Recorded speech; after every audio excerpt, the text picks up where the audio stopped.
Hey everybody, and thanks for joining us. I'm Brandon Borges with Sensible Minnesota, and I'm here with our other board members, Mayor and Joyce Schroeder, and we've got Cassie Tron and Kurt Hanna sitting right over and behind you. So thank you for joining us, and hope to have a good discussion today.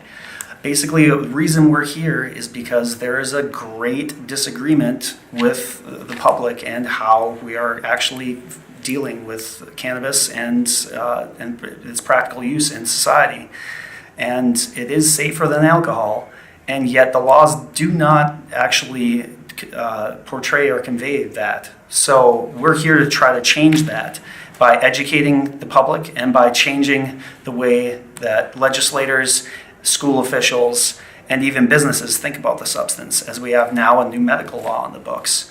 So a big part of that was the bringing together of a group that was involved very in large part with the pressing of this medical law through the state legislature. And Cassie was a big part of that, as was myself and Marin and Kurt. So I think it'll be a good time to just really get down and address how that came to be and what we can do to make this a state where we actually understand that cannabis is safer than alcohol.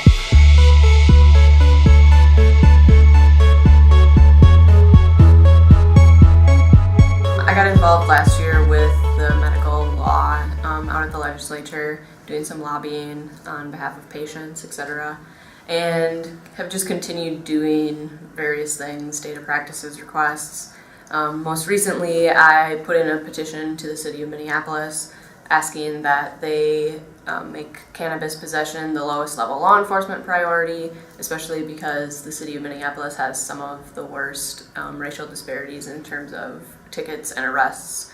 In Minneapolis, you're 11-ish times more likely to get arrested if you're black as opposed to if you're white. So it just really makes more sense to make it the lowest level law enforcement priority, especially when, like we're saying, the substance is safer than alcohol.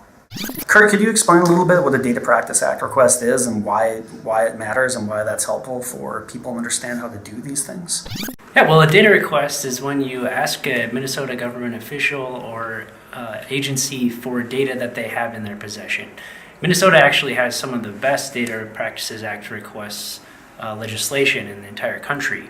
It allows individuals to go in and inspect government data for no cost at all. So what we usually do is we go in and we scan the documents or take pictures of the documents and then provide them to people that are influential in the state legislature, city council, also just activists and lobbyists to try to transform the cannabis laws in the state of Minnesota. Oftentimes, people believe that they don't have the ability to access the data that government officials or agencies put together related to any issue. But the fact of the matter is that we have a lot of power as citizens in Minnesota to ask for this data and to be able to look through it for free. And it's definitely something that hasn't been utilized enough, but I believe that Sensible Minnesota is going to do a great job of providing these documents to the public, but also teaching the public how they themselves can do data requests and get information about what our state officials are doing. Kurt, did you recently submit a Data Practice Act request too that we'd be able to kind of share with the people who are watching to tell them what exactly the type of information is that we can get our hands on? Yeah, definitely. I just did a data request a couple of weeks ago. Just got the results in, but it shows in Minnesota $4.3 million worth of drug war money that is being sent to different agencies, drug task forces throughout the entire state. And so that's going to be something that we're going to be putting on our website, sensible.mn, so that we can have a group discussion about if we really want to be spending our money in this way in the state of Minnesota, or if we could be using that money in a lot wiser manner. So another thing I wanted to add on to what Kurt said over here is that one of the things that we can do, that we have the capacity to do, is analyze the data and publish it into a digestible format so that it's something our residents can read and understand without being overwhelmed by mass amounts of data. And one of the other things that Sensible MN is going to be doing is acting as a watchdog group to hold various organizations accountable that are related to cannabis prohibition in the state.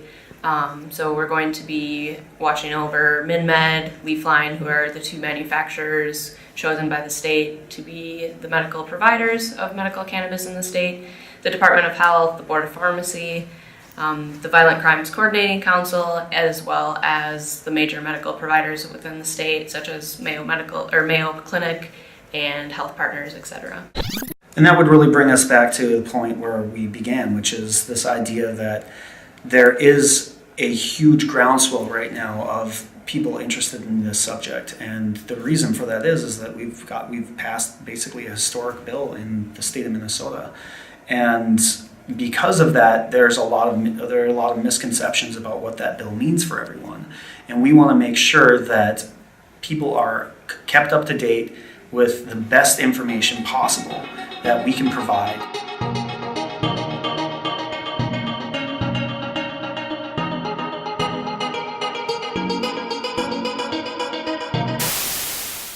One of the bills that we're following this year is the hemp legalization bill. It's called, it's in the House, it's Bill 683, and it would create a little pilot program.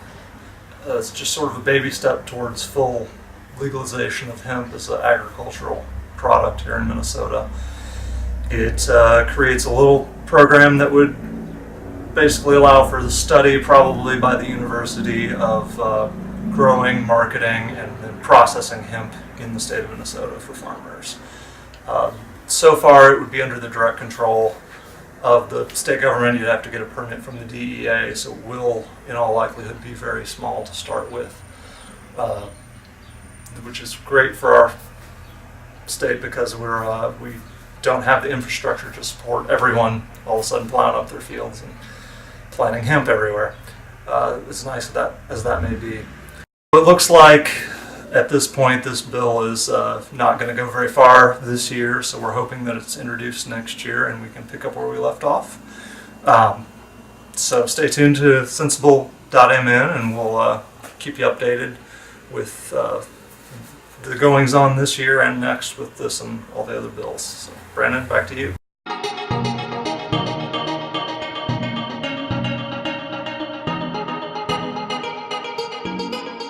We're hoping that people will be involved more with their government, and in doing so, we have a chance to change the shape of our state. So, and to that effect, also, Cassie, I think a good point would be to talk about why it is so important for patients to have somebody looking out for them by a group that's external to the state legislature.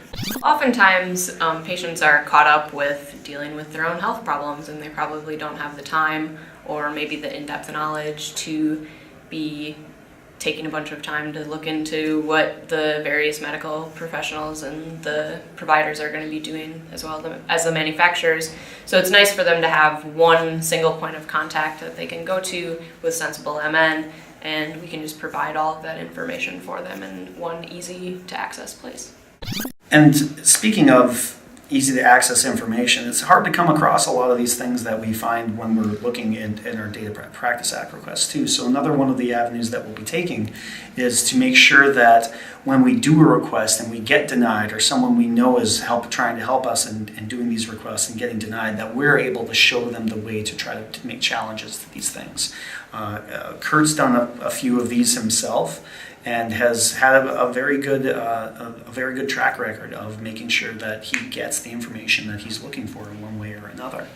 And it's really unfortunate, but in Minnesota, there aren't enough agencies or nonprofits or news organizations that are actually challenging agencies when they do deny Data Practices Act requests, oftentimes because that costs money.